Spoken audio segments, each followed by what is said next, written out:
excessive. Brown have been prosecuting assistant district attorney if I enjoy these hearings. I have to tell you, every time I get a notice of a hearing for this committee, my stomach hurts because I'm disturbed by the use of this legislative time to prop up a failed individual. One individual, a loser in elections, a disastrous dictatorial wannabe in governing, a perennially bankrupt, false revenue inflating con artist in business, and a cheater in marriage even. That's who the Republicans want us to spend our time on, supporting Donald Trump, rather than the American people. Today, we're going a step further.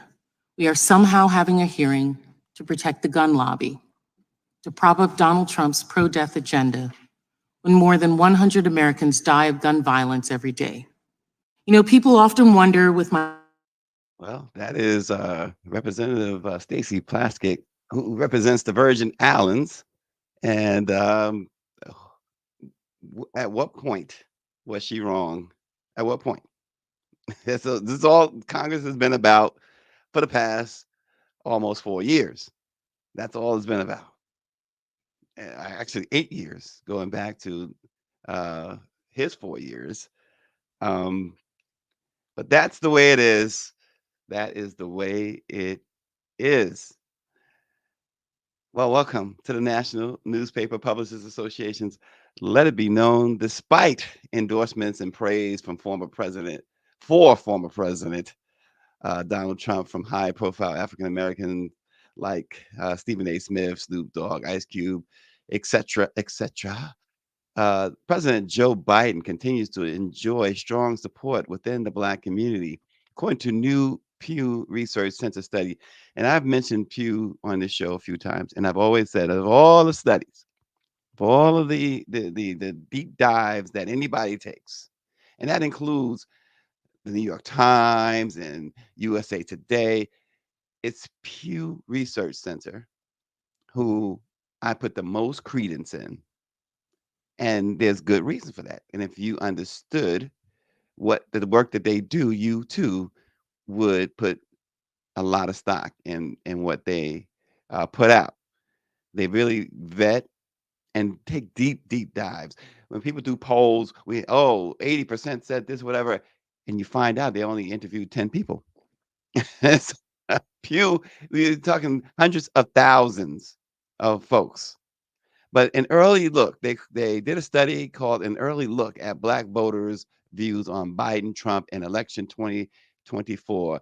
They highlighted that the Black community still, a majority of Black voters, I should say, believe Biden possesses the qualities needed for another term when compared to the twice impeached, 4 times indicted former president. We'll talk about that this morning. Also happening this morning, Ben Crump, Angela Rye, and others will hold a press conference in about 2 hours, and a rally outside of the court today where former Baltimore State's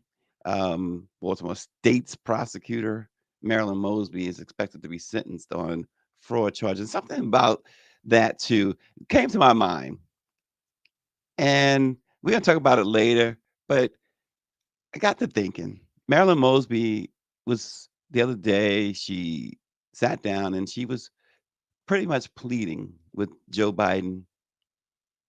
And I'm thinking, now, this has nothing to do with Joe Biden, really, this part of it. And maybe some say it does. This is exactly what these folks really want. This Black woman pleading on, figuratively, on her knees to a white man. I don't like. He should have just pardoned her without her having to ask. That's where I was going with that. A petition calling for conservative Supreme Court justices and noted Trump supporters Samuel Alito and Clarence Thomas to recuse themselves from major cases related to the January 6, 2021 Capitol attacks have amassed more than 77,000 signatures as of 11 a.m. Tuesday. they've gotten some more. Following a report from the New York Times that highlighted potential conflicts of interest for the conservative justices, Move On launched a petition, and it was additionally it was learned that Alito, not in addition to the Stop the Steal flag over his house, which he blamed on his wife, has now been learned through both photographic and video evidence that he flew another flag above his beach house around the same time, talking about Stop the Steal and his support of Donald Trump. It's absolute something when we talk about the presidency, because here's the other thing. You see, these are Trump judges. And when you talk about elections and stuff like that, really, really, the problem has become, I should say, the Supreme Court. The Supreme Court it's a major, major, major uh, problem. Bobby Henry, you can go to moveon.org to sign the petition. It's a major, major problem. He has 6 justices on that court in his pocket, 3 of which he's appointed, and if he wins the election, he'll get to it'll be totally the only judge that has any type of future on that court that is not a Trump person would be Ketanji Brown Jackson. If he gets elected, you can best believe that was it 6-3 right now. It'll become 8-1. He's going to get 2 more picks. And who knows? Who knows? Again, go back and read Project 2025, and um, our beloved Ketanji Brown Jackson may not have a seat after a while either. Again, don't say, for those who say, "Oh, how can that petition now?" As you can see, is it's almost 101,000 signatures as of the latest. I see Greer is always on top of it. Um, but don't say it's not. It can't. Oh, this you can't do that. They continue to prove, and they will prove that every single thing is on the table. Justice Thomas, when they overturned Roe v. Wade, Uncle Thomas said himself, "Oh, this is just the beginning. Rights are going out the window, left and right. Rights for certain people who happen to look like Clarence Thomas." Um, and the WNBA kicked off its season. The whole all this Caitlin Clark stuff, which really has it's become really what what I always said it was, just a little sideshow. Because Angel Reese is really doing for the WNBA what no one else already. They've only played what, a couple of games. She's putting them on the map in more ways than 6. Now she has become part owner of a pro sports team. She's 22 years old. She is not playing, y'all. And before long, WNBA is going to benefit in a huge, huge way. And every player will have Angel Reese to thank. Um, I just think about Kurt Flood. Most probably don't. I know Power 96 knows who Kurt Flood is. Kurt Flood, just a real quick history lesson, was a baseball player for the St. Louis Cardinals back in the 60s and early 70s. And Kurt Flood, the Cardinals wanted to trade Kurt Flood. And that was fine. He just said, my contract is going to be up, and I should be free to sign with whomever I choose. Well, under the rules of Major League Baseball back then, you couldn't do that. There was no free agency, and Kurt Flood sued baseball and won. Free agency began, and then other sports followed, and everybody's making tens of millions of dollars because of Kurt Flood. Yep, the king of free agents. And the sad thing about that, Power 96 and others, most players today, I remember Vince Coleman, who actually played later in the 1980s for the St. Louis Cardinals, just a decade after Kurt Flood. When asked, his thoughts about Kurt Flood, he said, "Who is that?" Well, he's the reason why you are able to be a millionaire. Many players today, there should be a Kurt Flood fund. And just like they give their agents like 10%, Kurt Flood should get a couple of percent too on every it go I mean, and just in perpetuity. Also, Apple Music has released its list of the 10 greatest albums of all time, and wait till you see who claimed the top spot. Now, I just happen to just absolutely adore the individual who claimed the top spot, but I got a problem with it. Got a slight problem with it, and I'm gonna give you my top 5. I wanna hear you guys. I wanna see, I guess, you guys' is top 2, 3. Imma give you my top 5. You wanna give me your top 5? Write it in before we get to that topic, this morning, but we're gonna talk about Apple Music's best, uh, albums of all time. And they say they went back 65 years, I believe, for this. So it really opens up a lot of discussion. A lot of folks are not happy, but you know what? It is what it is. As some ignorant former rapper, now podcaster, went on CNN and said, "We're gonna get to that. We're gonna get to that because who thought it was a good idea? Who thought it was a good idea to, uh, book Cameron for this? Um, you know what? Let's talk about that. Let's talk about it. Who thought it was a good idea? First of all, he cannot. Anybody who pays attention knows that this young man. I'm not. You know what? I'm gonna take that young away because he's almost 50 years old, and for him to have behaved that way again with this seasoned, fantastic CNN journalist, black woman at that, is absolutely disgraceful. First and foremost, the dude knew that when they reached out, it was only because they wanted to talk about Diddy. He knew that. There's no ifs, ands, and buts about it. And to sit there and disrespect this journalist, this who everybody adores, Abby Phillips. To do that was just it was preposterous. It was N-word behavior, ghetto to the core. It's okay if you wanna plug your products, but there's a way to do that. He plugged the show, then he plugged his but then see, this is where it was out of line. You're sitting there, you're talking to a woman, and you're talking about drinking your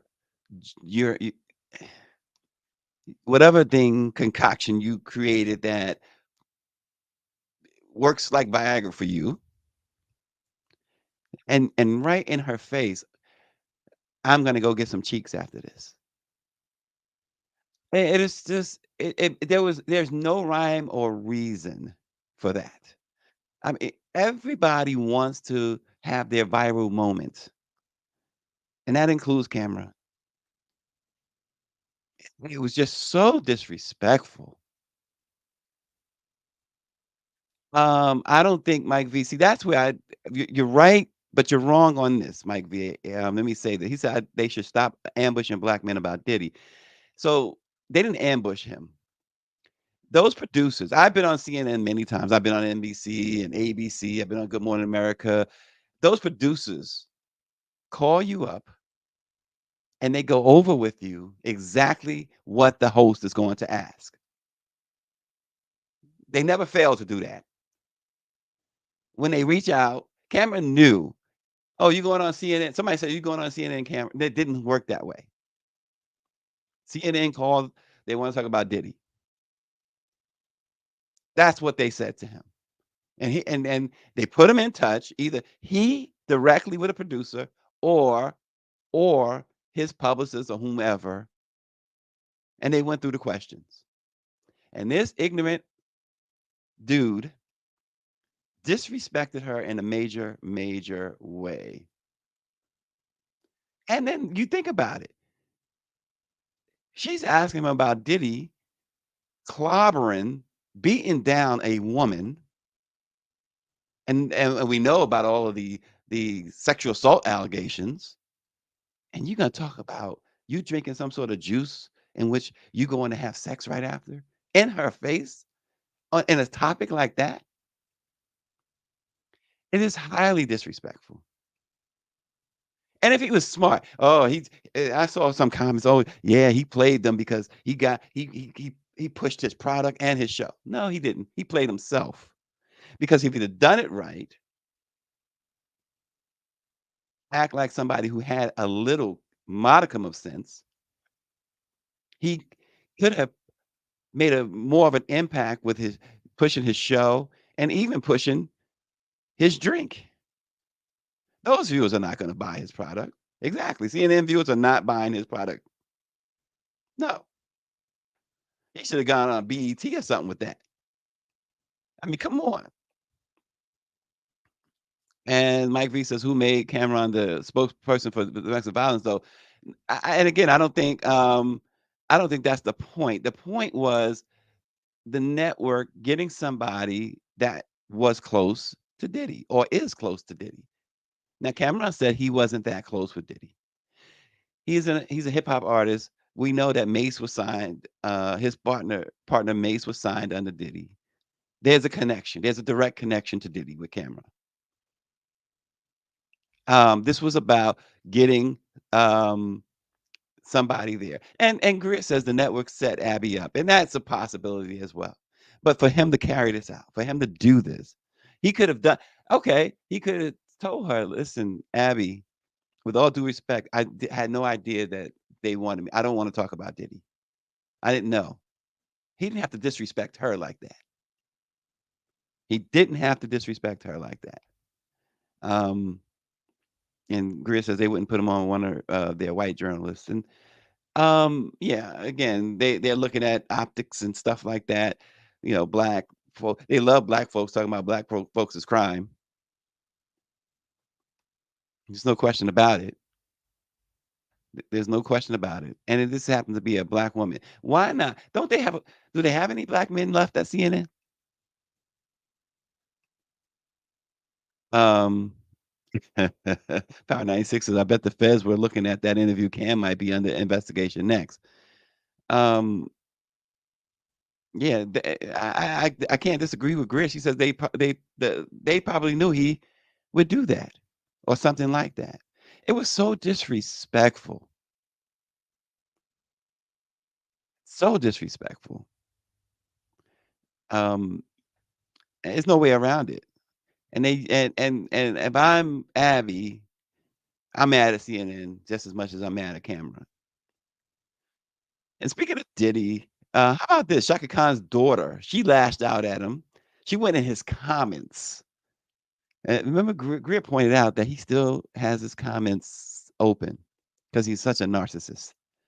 Um, but Shaka Khan's daughter, and this, see, when there's folks who know this dude who knew him and been in his presence, and they know just the type of person. That's why everything that came out, that has come out, has most people.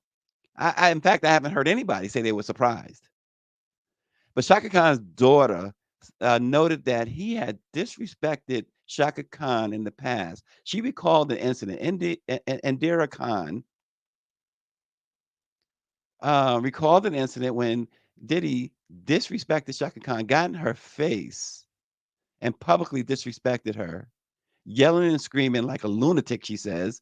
She says, when my little brother tried to get you out of my mother's face, your security jumped my 19-year-old brother. That's what they do. So it shows you how much of a punk, because you know you got all the security there. But um, Indira Khan goes on to say that these may be your dark days, but I'm singing and dancing, watching your demise. Then she goes on to at her mother and say, "Isn't it great, mom?" Um, Greer says, "I've said it a million times. That's why no one supports him. There's no one to support him. No one likes him." And that catches up. When you that ultimately catches up when nobody likes you, when you've done so many people dirty, when you've set yourself up here, and have just spit on people.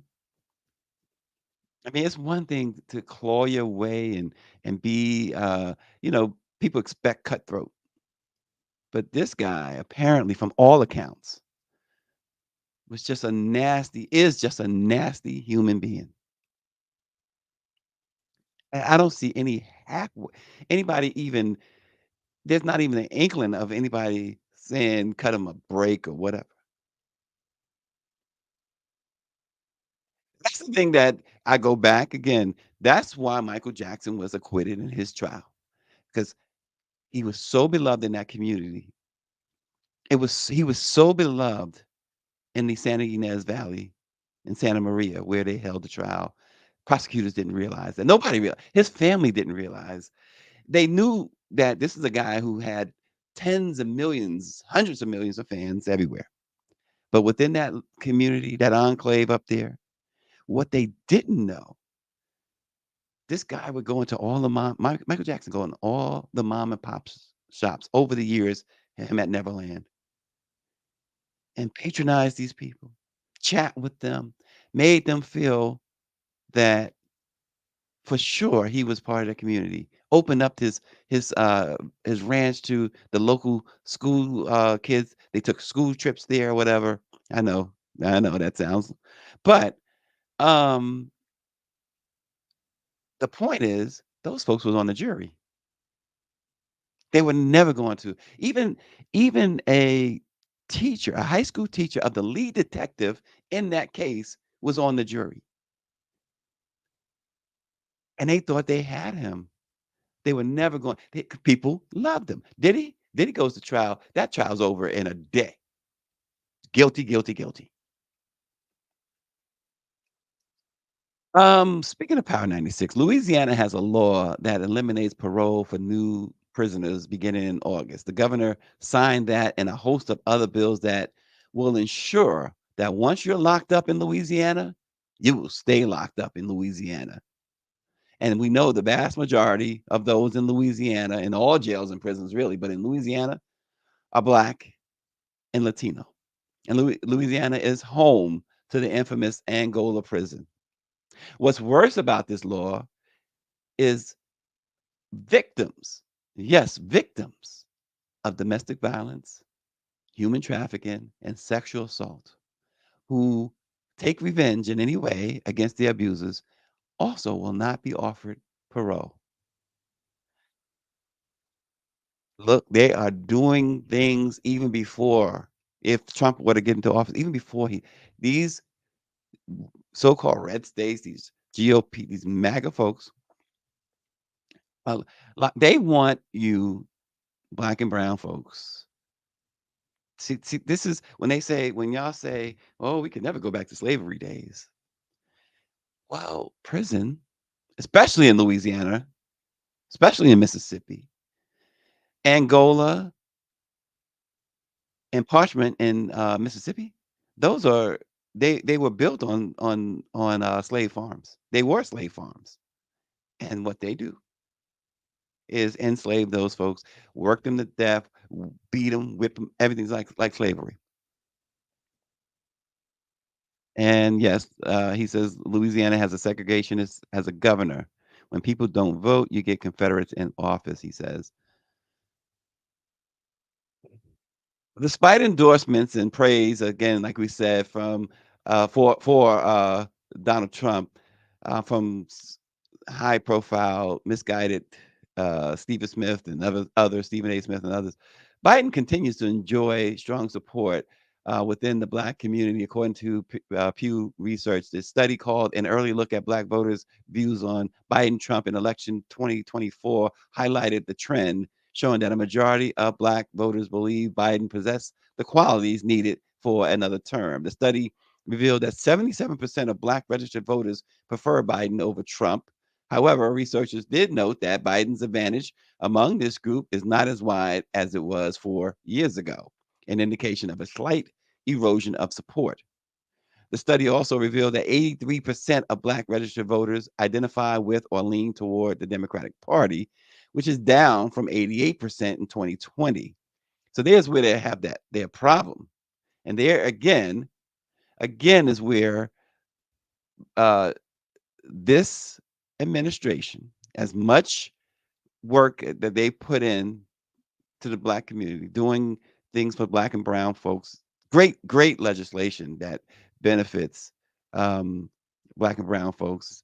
Again, yesterday, forgiving another $7.7 billion in student loan debt, um, giving $16 billion to HBCUs, just go on and on. Black unemployment lowest in history. Um, but with all of that said,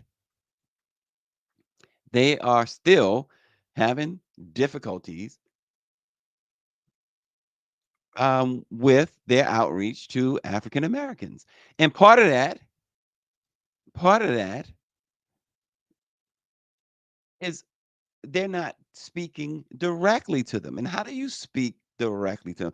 They can go on these podcasts. They can go into some of these communities and hold and send surrogates and hold little rallies. But for 197 years, the Black press of America has been the voice of the Black community, of Black America. And there is no way around it. This campaign, and you have some of the same players, many of the same players in this campaign: Cedric Richmond, um, Quentin Folks, many in this campaign.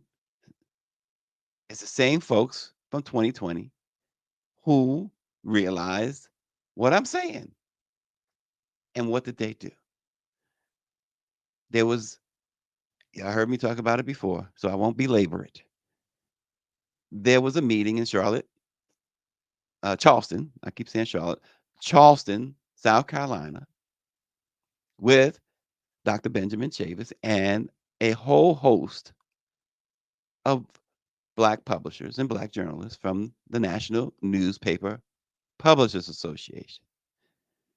February 27th, 2020. Yeah, I remember the date and everything well. We all came, a couple of bus loads of us from the Black Press of America, simply the Black Press of America, NMPA. Met with Biden, sat down with him, interviewed him, live streamed it. Millions saw it. His campaign at the time was about to fold. I mean, even Bloomberg was beating him at the time. And you know why Bloomberg was ahead of him at the time? Bloomberg invested his he reached out to the Black community through the Black press. His people contacted the NMPA. I remember Dr. Chavis and I met him in Las Vegas at the Four Seasons and had a great meeting with them, great talk with them, and a great interview. And the numbers picked up. February 27th, 2020, Biden does the same. Campaign's about to fold. Bernie Sanders is winning. Bernie Sanders, I will say, was the only candidate at the time, the only candidate to come to Cincinnati to the Black Press's annual summer convention. We invited everybody. And Bernie Sanders made it a point. They all said, "Oh, we're on the trail. We are debating this and that." And Bernie Sanders said, "You know what? This is the Black Press." And he came, got a rousing ovation, and spoke truth to power. And I think that's part of the problem with some of these folks. They're afraid that the Black Press is going to hold them accountable, which is what we do. But Biden spent maybe a couple of hours with us back there, Bobby Henry, in 2020. Then later that day, after his meeting with us and his interview with us, Jim Clyburn got him to agree to um, pick a Black woman for the Supreme Court. And then Clyburn endorsed him. And that day proved to be, if it was a sporting event, if it was a basketball game, it was the game winning shot for Biden. Come from behind victory. Rode that wave all the way to the White House. And like I said, the same campaign folks are on his team, the same team. And we got a few months left. Well, why wait until the end? Why wait till you're that desperate? Now is the time. The Black Press is meeting in Baltimore again for the convention at the Four Seasons. The president, Greer says, don't tell that story again for 60 days. The president and the vice president have received formal invitations. We know that some from the administration will be there, will in fact be there. But most importantly, we know that the following week, the president has a debate with Donald Trump. We're not talking about going to Cincinnati or going to California or going to Florida. We're talking about going down the street to Baltimore from the White House and making an appearance where there will be potentially 200 plus Black publishers, and in addition to that, journalists,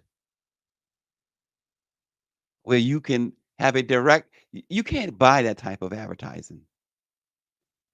Where you have a direct line to the Black community, the very community that you need to reach. And these polls, and I know the White House understands that Pew, like me, Pew Research is the poll of polls.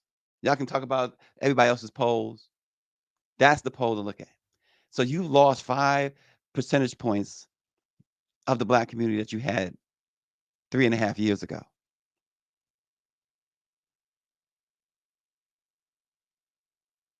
And Bobby Henry says the same thing that makes you laugh will make you cry. I think it's time for us to remind the Democratic Party of that. Power 96 says the Democrats have a message problem. Jasmine Crockett figured it out. She went in the mud with MTG and came out like a diamond. I bought one of her $40 shirts. Right. That's what I'm talking about. Mike V says Biden needs to. Uh-oh. As soon as he said something else. He says Biden needs a Black male surrogate who can speak to his accomplishments to other Black voters on the fence and Black men specifically who are independent voters. Can't disagree with that. And he says the Black press can run its own polls too. Right. That's true. And informally, in talking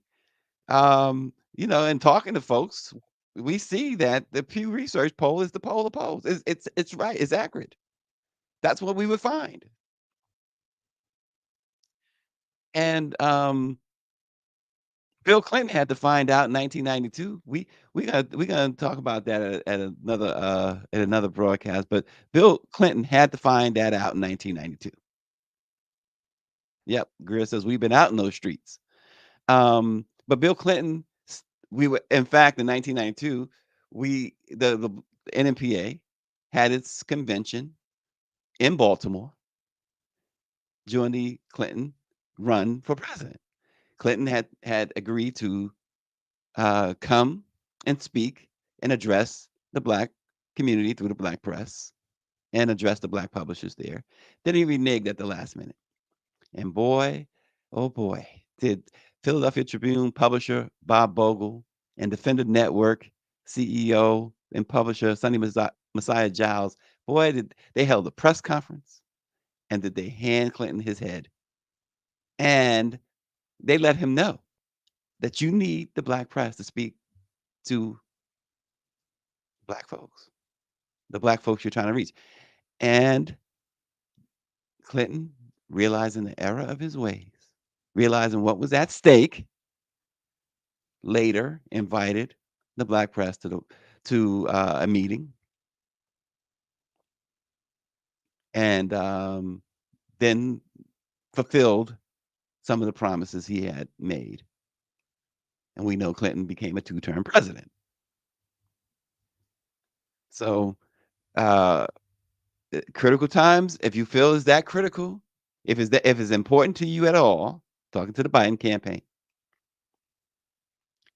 you need to follow suit.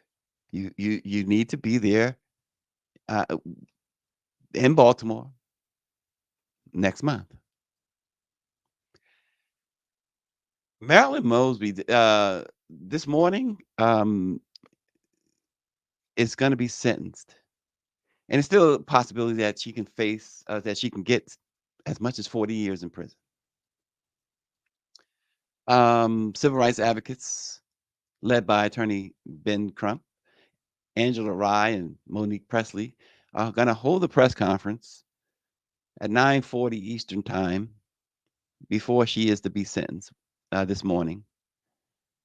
And they're going to talk about a couple of things, how unjust this conviction is. The prosecution was, I should start with that. Um, and the fact that at this point she should be pardoned. It looks like she will go into custody today, which shouldn't happen, which should not happen. Um, 596 says the Black Press does include black-owned radio, not the Breakfast Club. Once again, you're 100% right. Not the Breakfast. That's black targeted. But Marilyn Mosby um, gained, remember, got national support over her response and to the police killings of Freddie Gray. And because of that, she's been the target of these conservative, ultra conservative MAGA folks. And you remember, it got so bad at one point for Marilyn Mosby. People tend to forget this. The attacks on her because she was prosecuting these officers was so much so. You remember Prince came to Baltimore and gave a concert, and he brought out on the stage. She was his special guest, and he wasn't on tour or anything. It was a concert for Baltimore and to support Marilyn Mosby. And they set their sights on her, and um, they have not um, looked back. This is a Trump prosecution. This is a Trump prosecutor. That prosecuted Mosby, a Trump appointed prosecutor, a Trump backer, I should say. He set all that in motion, and that's another reason why it's understandable that Biden would pardon her. And this is an individual who has spent her adult life fighting crime. Latasha Brown's going to be there as well this morning, and so will uh, like I said, Monique Presley and others. But they will hold this press conference. It's going to be at the United States District Court, the Greenbelt Division, at 6500 Cherrywood Lane in Greenbelt. And we will see what happens in a couple of hours when the judge issues a sentence. Prosecutors want her to do time. And as I said earlier, having yeah, Mike V, all of this over $5,000 of our own money. For those who might be late to the to the game with this, um, the the conviction and all of this was about she allegedly put on her mortgage application that she was gonna now this is a full almost a $500,000 home that she purchased. And, when you're purchasing a home, they wanna know where the money's coming from. $5,000, she said, was coming from her husband. Well, prosecutor said that was a lie. The $5,000 came from her personal account, not from her husband's account, which is in itself is asinine.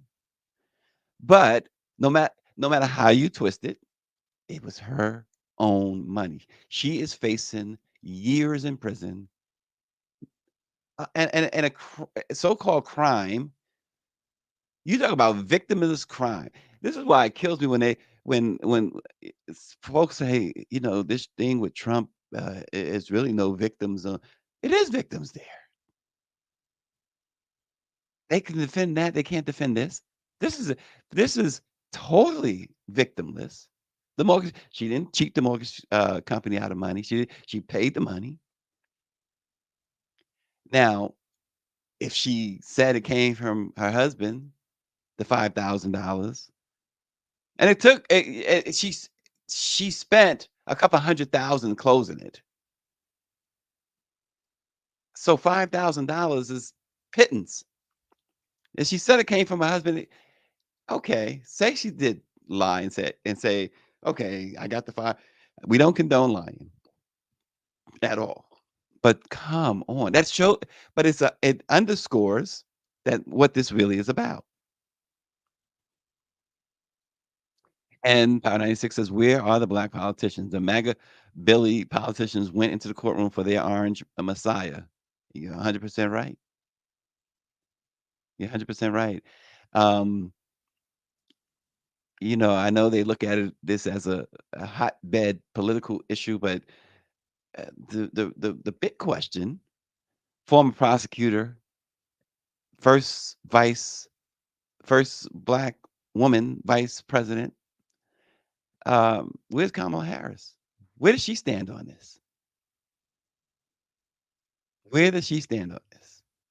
And see, this is stuff like this, when we talk about the campaign and their outreach, um, and their connection with the black community. He can't the president just can't go around pardoning everybody. But this, you have to see it for what it is. It's a very unique situation. And I get Biden is not a guy who likes to just pardon folks because they're a Democrat or whatever. Because he said he won't. I still don't believe him. I have to see this play out. He said he won't even pardon his son, which is absolutely asinine. Um, not that I know the guy personally, Biden, but I would not have not an iota of respect for him if he allows his son to go to prison, especially on the charges in which he was given a deal, and knowing that this is a Trump prosecutor, is politically charged, is politically motivated. He has all the elements to say, "Listen, this is ridiculous." And I understand right now he might be leery because before his son does 1 day in a prison, he needs to step up. A Tennessee Democrat has introduced resolution in the House to censure Supreme Court Justice Samuel Alito after reports showed an upside down flag, the stop the steal flag. But not only that, they found video and evidence of another flag, another stop the steal type flag, another one that the folks in Charlottesville, the racists in Charlottesville use, flying over his beach house. Um, Mike V, you're right. He says Fonnie Willis, Fonnie Willis actually won her race the other day for reelection. Uh, Marilyn Mosby, Letitia James. He says the field is fun. There's a proxy war on black women right now. It's true. Um, but Alito, Alito is this the Supreme Court to say that it's tainted, to say that it's compromised, it's an extreme understatement, and it is probably the most troublesome thing. They keep talking about threats to democracy, threats to democracy. That is the most um, direct assault on democracy, right? This Supreme Court, these Alitos and the Thomases, um, and the rest of them, they are they're not necessarily they're not just a threat. They are they are warring against democracy. They are at war against democracy. There's no other way to really look at it. And these guys are going to decide whether Trump has immunity and that all these cases go away. Marilyn, Michelle, I should say, Madison is asking, how long does President Joe Biden have to pardon her? Can it happen after the trial? Yeah, absolutely. He can pardon her at any time. Um, the point is keeping her out of prison. Um, she also notes that Marilyn Mosby has other charges, including perjury. They're all related, though, to that $5,000. She was actually acquitted on 2 of the charges against her and convicted on the other 2.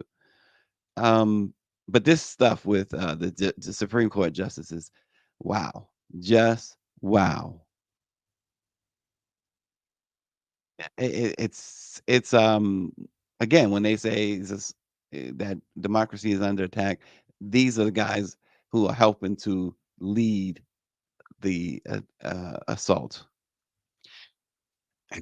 Angel Reese has already captivated the sports world, made a successful foray into modeling, and is changing the endorsement game for women's collegiate and professional basketball. Now, the champion, Caitlin Clark, did not win a championship. The champion basketball player who hails from Maryland, she's been announced as a founding owner of the DC Power Football Club, a new professional women's soccer team that launches in the nation's capital. It will compete in the inaugural season of the USL Super League, which begins in August. The Chicago Sky, as we know, selected Angel with the 7th overall pick in this year's WNBA draft after she led LSU to its first women's basketball championship in 2023 and was named the competition's most outstanding player. Now she's looking to parlay her skills on the backboards to the boardrooms as an owner of a pro sports team. She says, I want to help grow women's sports and elevate female athletes across the board. She says, we're taking over, and I'm honored to be able to support Power FC and invest in women's soccer in the DMV community. It's absolutely phenomenal. Um, she she appeared. She's been all over the place. She appeared with Megan Thee Stallion at Megan's concert. She appeared with what's that? Glorilla. Glorilla. I don't know why this young lady goes by that name. Godly. But her show. Folks are folks are coming out. Celebrities are coming out to watch her games with the Chicago Sky. Is an attraction. She is the WNBA's top attraction already, and good for her. Good for Angel Reese. Now she is an owner of a pro sports team. 22 years old. 22 years old. There you go. All right, so let the debate begin. Who has the best music album ever? Ever? Apple Music certainly had, well, at least they think that they have an idea. They announced their 10 greatest albums of all time. And it's funny how money changes the situation. Miscommunication leads to complications. The miseducation of Lauryn Hill claims the top spot of the greatest album of all time. It outpaced other classic records from Beyonce, the Beatles, Michael Jackson, Prince, Stevie Wonder, Kendrick Lamar, Amy Winehouse, Frank Ocean, and Nirvana. Um, Lauren says, "This is my award, but it's a rich, deep narrative and involves so many people and so much sacrifice and so much time and so much collective love." The top 10 albums culminated Apple Music's 100 best albums, which started with a 10-day countdown last week. There's only 5 artists with 2 albums on the full list, including the Beatles, Stevie Wonder, Prince, Radiohead, and Beyonce. The process started several months ago when Apple, their editorial team of editors and music experts, generated a list of candidates from the past 65 years. And Ebro Darden, who is the um, global editorial head of hip hop and R&B, said the list isn't a popularity contest. She says, "We challenge everyone to not vote based on your favorites. You're invited into the panel because you have music knowledge beyond what you listen to and when you're on the elliptical machine." The internal team submitted their personal list of albums through the company's voting site. And Darden said that this is why um, Lauryn Hill was number one. She says, "We're really leaning on what she did on this album, the songwriting, what she shared, what was happening in her life that she effectively put in the music, the fact that she just became a mother, all the R&B vibes, the Roberta Flack and Donny Hathaway, along with D'Angelo's Nothing Even Matters, the social commentary and doo-wop, that thing." She says it's hip hop, it's R&B, it's got a dance hall element, it's a powerful woman being independent and being like, "Yo, I got something to say." And oh, by the way, the son she's singing about on the album is Bob Marley's grandson. It checks so many boxes.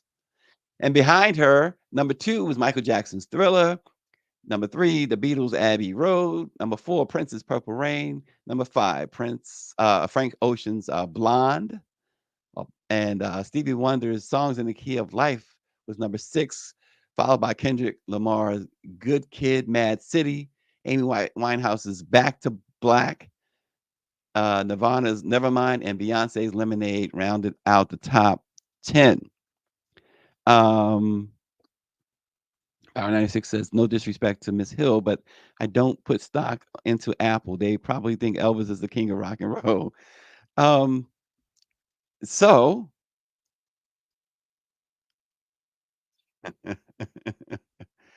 oh, okay, you got something.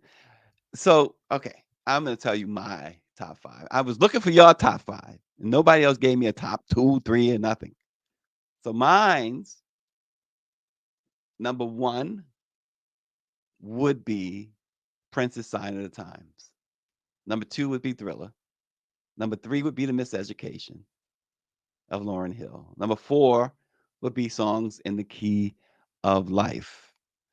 And at number 5 would be Purple Rain. To me, those are the top 5. They are my top 5 anyway. And so I know, disagree all you want. I just think Sign of the Times is perhaps the most complete album ever done. Sign of the Times it had elements of everything, and everything was spot on perfect. And what makes Sign of the Times, in my view, um, a little better than Thriller.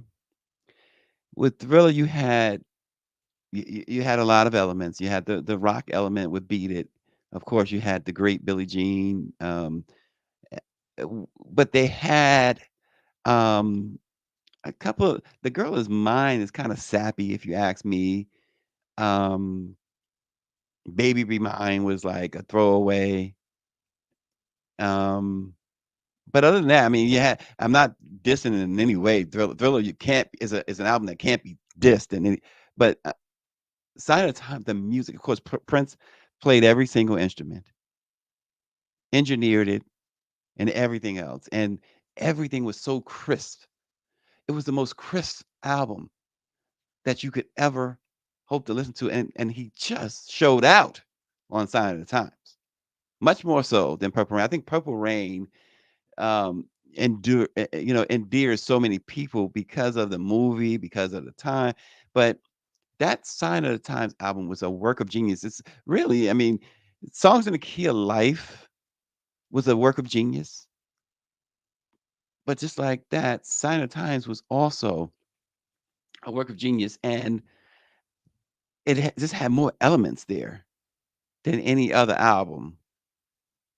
I'm not too familiar with all of Kendrick Lamar's stuff. He made the top 10, one of his albums. All right, so Dr. Nicole says, I like Sign of the Times too, but none of them tops Thriller. Apple's entire list is questionable. Whitney nor Mariah made the list. I agree, Mariah should not have made the list of top 10 anyway. But Whitney certainly, I mean, look, the Bodyguard album, one of the best ever, right? Um, I just think that again, you didn't have I you know, you didn't have a strong enough variety in Whitney's album. I wasn't capping for Cher's uh any of her music, her albums, but she is a great talent, Mike. Leave Cher alone. She's the only she's the only white woman that I have any real use for, okay? Oh Lord, she reminds me. Where's Austin this morning? Dr. Nicole says your girl Taylor is on there though. Yeah, of course they threw that in. Uh, what is good about Taylor Swift? Let me not even go there. Okay, Grizz gonna cut me off if I try to go there. um, yeah, Michelle, thank you. She says I make some valid points about Sign of the Times. Sign of the Times is just absolute, just an amazing, amazing masterpiece. It's like Thriller was Michael's masterpiece, but, there Michael's a lot of his fans, and I can tell you, his family, being around them a lot, they thought that Michael's best was Off the Wall,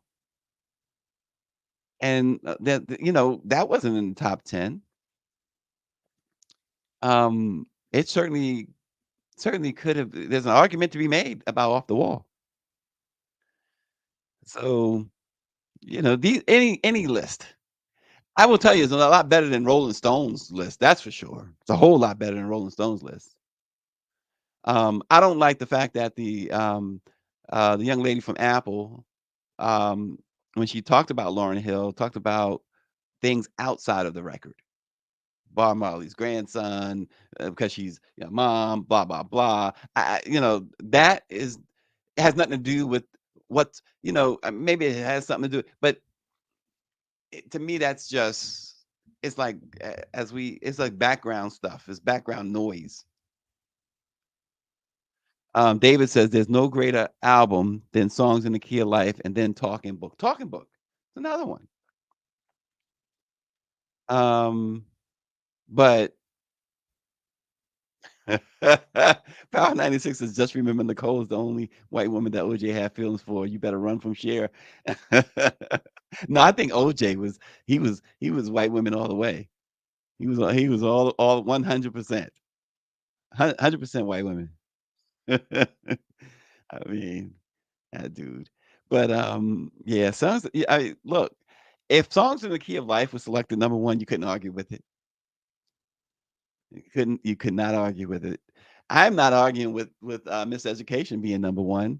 I'm just saying that they you can't put no these other sentiments involved in it. If you want to base it on its creativity, et cetera, you gotta just go with what's on what made the cut. And I'm telling you, if not that I'm the expert or the expert of experts, but that's one album, Sign of the Times, I can listen to all day. And every time it sounds like, okay, I've heard, if I was your girlfriend, I heard that like 100,000 times, but when I hear it the 101st thousand time, I find something else new in it. It's going to be a beautiful night. Listen to that track. And of course, my favorite, Forever in My Life, it's just incredible stuff. And we didn't even talk about the title song and how he broke that down. And then remember, um, when Silent Times came out, eh, it was the crack epidemic, and he mentioned high on crack, toting a machine gun. I mean, come on. Dr. Nicole says some prefer Midnight Marauders over the low end theory, but let is the to let is the one on the list. Hmm. Uh, well, see, that one's out of my zone. But everybody makes these points, and these are great points. David's points, Dr. Nicole's points. The debate will go on and on. But look, Lauren was happy. And if Miss Lauren Hill is happy, then we all should be happy. I'm surprised, that it wasn't Taylor Swift, just because it's, everyone riding that awful wave of Taylor Swift. I call it an awful wave.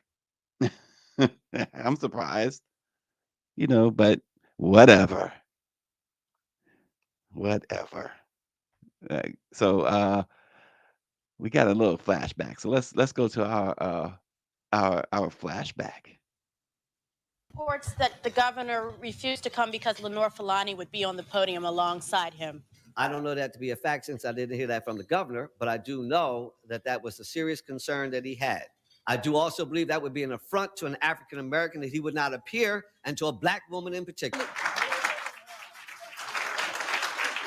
Or do you think this is more than a scheduling conflict? I happen to know it is absolutely more than a conflict. Why do you The say governor that? of Arkansas is sitting in Arkansas right now. Do you feel that this is not only an affront to the black press, but the black community as well? If we are the voice of the black community of this country, who then is affronted? It would have to be this organization, its members, as well as the community to which we speak and speak for. It's a question of integrity. And I would not like to see the white press put us in a box of defending our position that is a good position based on the integrity of the vice president of Governor Clinton. So I wholeheartedly support the issue, and I think we should even be stronger in our denouncement about it. Bear in mind that we're not going to let anybody speak for us. We've been doing this since 1827. We most certainly applaud your remarks. The white press and other press can speak for the black press of America, and we are that. All 205 of us are strong, committed, and believing in what we do. It is a situation in which we will not tolerate standing up, sitting around, walking around, or going around. I can assure you, this is an issue in which we will bring to the country, to the African-American community, and I don't give a damn about Bill Clinton if that's what he wants to say to my community.